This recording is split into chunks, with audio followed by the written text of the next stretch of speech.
प्रिय छात्राः पुनः एकवारं संस्कृतकक्षायां भवतां स्वागतम्। अहमस्मि संस्कृत अध्यापकः डॉक्टर अमनदीप शर्मा।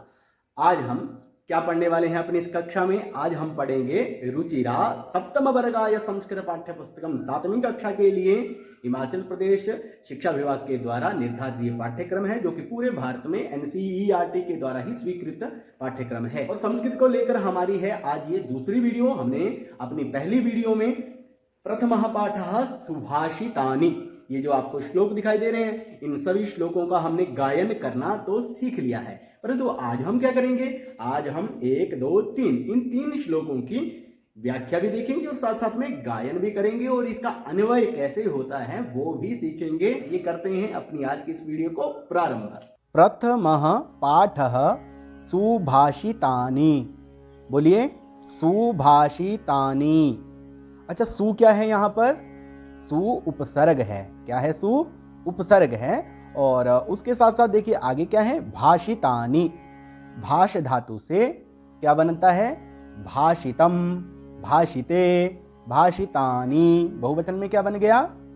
भाषितानि। बहुत सारे वचन, और वो वचन कैसे हैं? सुभाषितानि। बहुत सुंदर वचन हैं, अर्थात जिनके बारे में हम पढ़ेंगे वो सारे के सारे पद्य जो हैं वो सुंदर वचन हैं, जीवन में अनुकरणीय वचन हैं, जिनका हमारे जीवन में बहुत महत्व है। तो आइए देखते हैं सबसे पहला हमारा पद्य। इसे आप देखिए क्या है, मेरे साथ बोलेंगे। पृथिव्याम त्रीणि रत्नानि। बोलिए साथ साथ में। पृथिव्याम त्रीणि रत्नानि जलमन्नम सुभाषितम। बोलिए साथ में, बोलिए। जलमन्नम सुभाषितम मूढ़ैः पाषाण खंडेषु। अब आपकी बारी है। मूढ़ैः पाषाण खंडेषु रत्न संज्ञा विधीयते। मेरे साथ बोलिए। रत्न संज्ञा विधीयते। फिर से एक बार देख लेते हैं। पृथिव्याम त्रीणि रत्नानि। आप बोलिए। बहुत अच्छे। जलमन्नम सुभाषितम बहु शोभनम मूढ़ैः पाषाण खंडेषु बहु उत्तम रत्न संज्ञा विधीयते शोभनम। तो अब देखते हैं इसमें कौन कौन से पद आए। सबसे पहले वो, जैसे यहां दिया है ना पृथिव्याम। क्या दिया है? पृथिव्याम।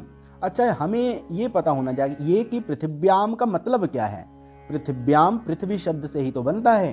पृथ्वी शब्द से सप्तमी विभक्ति एक वचन में बनता है पृथिव्याम, और सप्तमी विभक्ति में होता है अधिकरण में। तो अर्थ क्या हुआ? पृथ्वी में त्रीणि रत्नानि। अच्छा, त्रीणि जो है वो संख्यावाचक है, 1, 2, 3। तो 3 को ये बताता है, परंतु यहाँ त्रीणि क्यों लिखा है? क्योंकि जो इसका जो विशेष्य पद है रत्नानि, उसमें भी बहुवचन है, और इसलिए त्रीणि शब्द में भी बहुवचन का प्रयोग हुआ है, तो बन गया त्रीणि। और ये नपुंसकलिंग है तो ये भी नपुंसकलिंग है, तो बन गया त्रीणि रत्नानि। रत्नानि कति रत्नानि? त्रीणि रत्नानि। कितने रत्न? त्रीणि रत्नानि। कौन कौन से हैं वो? जलम, अन्नम, सुभाषितम। बताया जलम, एक तो हो गया जल, और दूसरा क्या है? अन्नम, और तीसरा क्या है? सुभाषितम। एतानि त्रीणि रत्नानि। ये 3 रत्न हैं। कौन कौन से? जलम, अन्नम, सुभाषितम, त्रीणि रत्नानि। ये 3 रत्न हैं। कहाँ हैं? तो बताया कि पृथिव्याम। पृथिव्याम पृथ्वी में ये तीनों रत्न हैं। उसके बाद देखिए आगे क्या है? मूढ़ैः। मूढ़ैः कहाँ बनता है? मूढ़ शब्द से तृतीय विभक्ति के बहुवचन में जैसे रामैः बनता है, वैसे मूढ़ैः मूढ़ लोगों के द्वारा। मूढ़ कौन होते हैं? मूर्ख लोग, उनको कहते हैं मूढ़ैः। पाषाण खंडेषु। पाषाण कहते हैं पत्थर को, और खंडेषु उसके टुकड़ों में, जैसे रामेषु रामों में, खंडेषु खंडों में। या क्या है? रत्न संज्ञा विधीयते।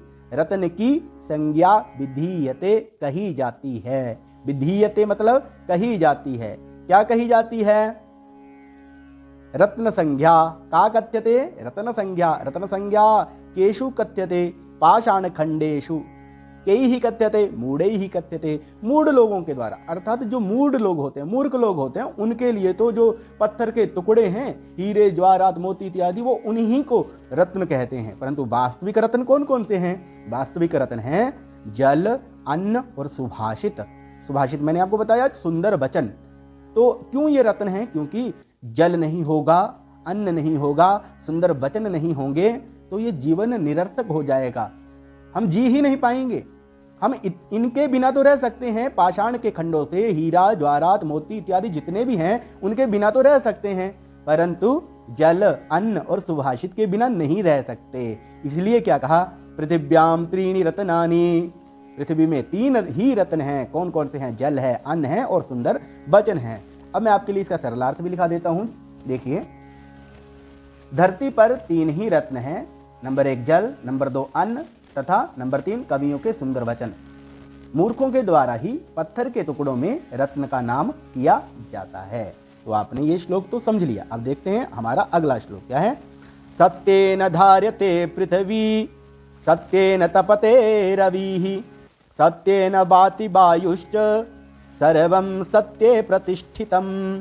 मेरे साथ साथ आपको बोलना, मैं बोलूंगा पहले एक पंक्ति को, उसके बाद आपने बोलना है। सत्येन धार्यते पृथ्वी, बोलिए, बहुत्तमम्। सत्येन तपते रविः, सत्येन, शोभनम्। सत्येन वाति वायुश्च, सर्वं सत्ये प्रतिष्ठितम्। प्रस्तुत पद्य में सत्य की महत्ता को उजागर किया गया है। अब देखिए, यहां सत्य शब्द के आपको विविध रूप देखने को मिलेंगे। जैसे यहां देखिए, सत्येन, सत्य शब्द से तृतीया विभक्ति एक वचन में बनता है सत्येन, जैसे बनता है रामेण, कृष्णेन, मोहनेन। सत्येन, सत्य के द्वारा, सत्य के द्वारा क्या किया जाता है? सत्य से ही पृथ्वी धारण की जाती है। पृथ्वी धार्यते, पृथ्वी धारण की जाती है। अर्थात यदि ये पृथ्वी टिकी है तो कैसे टिकी है? सत्य के द्वारा। और सत्येन तपते रविः, ये सत्यता है जिसके कारण रविः तपते, रविः नाम सूर्यः, क्या? रविः नाम सूर्यः, तपते प्रकाशते, रविः प्रकाशते, कथम प्रकाशते? सत्येन प्रकाशते, सत्य के द्वारा प्रकाशित सूर्य होता है।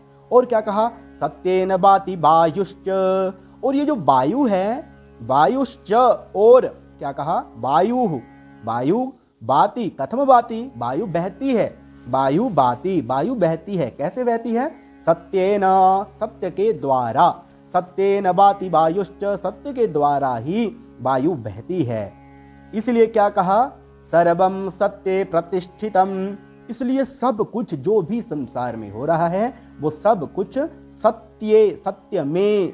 अब यहां पर आ गई 7वीं विभक्ति, सत्यये, सत्यये, 7वीं विभक्ति में अधिकरण में सत्य में प्रतिष्ठितम। किम प्रतिष्ठितम? सर्वम प्रतिष्ठितम। सर्वम नाम किम? यत किमपि जगति यसति तत् सर्वम, जो कुछ भी इस संसार में है वो सब कुछ सत्य में ही प्रतिष्ठित है। तो ये आपने समझ लिया है। अब इसकी हिंदी में आपको लिखवा देता हूं।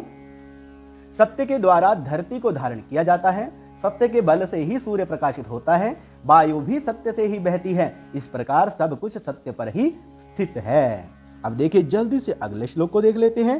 दाने तपसि शौर्ये च, विज्ञाने विनये नये, विस्मयो न हि कर्तव्यो, बहुरत्ना वसुंधरा। अब जल्दी से आप मेरे साथ साथ बोलेंगे, दाने तपसि शौर्ये च, बोलिए, दाने तपसि शौर्ये च, बहुत सुंदर। विज्ञाने विनये नये, विज्ञाने विनये नये। हाँ, अब देखिए, विस्मयो न हि कर्तव्यो, विस्मयो न हि कर्तव्यो, बहुरत्ना वसुंधरा, बहुरत्ना वसुंधरा, बहुरत्नों से युक्त है वसुंधरा। वसुंधरा किसे कहते हैं? पृथ्वी के पर्यायवाची शब्द में वसुंधरा भी आता है ना, तो वसुंधरा कहते हैं पृथ्वी को। क्या कहा? अंतिम पंक्ति में क्या कहा? कि बहुरत्ना वसुंधरा, ये जो हमारी पृथ्वी है ना, ये बहुत सारे रत्नों से भरी है। अब देखिए, इसका अर्थ देखते हैं। देखिए, दाने, दान में, सप्तमी विभक्ति में बन गया ना दाने, और तपसी, ये भी सप्तमी विभक्ति में, तपसी, तप में, शौर्य, शौर्य में, च, और विज्ञाने, विज्ञान में, विनये, विनये मतलब विनम्रता में, नये, नये मतलब नीति में, नीति को कहते हैं नये, नीति में, विनये विनम्रता में, विस्मयो नहीं कर्तव्यो, विस्मयो न ही कर्तव्यो, नहीं करना चाहिए। क्या नहीं करना चाहिए? विस्मयः, विस्मयः नाम आश्चर्य नहीं करना चाहिए। किसमें नहीं करना चाहिए? दाने तपसी शौर्ये विज्ञाने विनये नये। कौन कौन सी चीज़ें बताई जिनमें हमें आश्चर्य नहीं करना चाहिए? दान में, तप में, शौर्य में, पराक्रम में, विज्ञान में, विनम्रता में, नीति में हमें विस्मयो नहीं कर्तव्यो, नहीं करना चाहिए। क्योंकि बहुरत्ना वसुंधरा, क्योंकि ये जो पृथ्वी है ना, इसमें बहुत सारे इस प्रकार के अमूल्य रत्नों से ये भरी है। तो आपको समझ आ गया है, अर्थात ये सब भी क्या है? रत्न ही हैं, इस प्रकार के रत्नों से भरी हुई है। सरलार्थ लिख लीजिए आप, दान, तप, बल, विशेष ज्ञान, विनयशीलता तथा नीति में किसी को बहुत अधिक बड़ा चढ़ा देखकर आश्चर्य नहीं करना चाहिए कि यह धरती बहुत रत्नों वाली है। अर्थात मतलब यदि ये सारे गुण किन्हीं व्यक्तियों में हैं तो आपको उनको बड़े आश्चर्य से नहीं देखना चाहिए। अरे ये तो बड़ा दानी है, अरे ये तो बड़ा तपस्वी है, अरे ये तो बड़ा पराक्रमी है, अरे ये तो बड़ा वैज्ञानिक है, अरे इसमें तो बड़ी भारी विनम्रता है, नहीं ये तो बड़ा नीतिज्ञ है। ऐसे हमें विस्मय नहीं करना चाहिए, आश्चर्य नहीं करना चाहिए, क्योंकि दुनिया परे से परे है और इस दुनिया में उस प्रकार के नाना प्रकार के रत्न छिपे हैं। तो आज की हमारी इस कक्षा में इतना ही। अगले 3 श्लोकों की व्याख्या करेंगे हम अपनी अगली वीडियो में। जयतु संस्कृतम जयतु भारतम। हमारे चैनल को आप लाइक कर सकते हैं और सब्सक्राइब भी कर सकते हैं।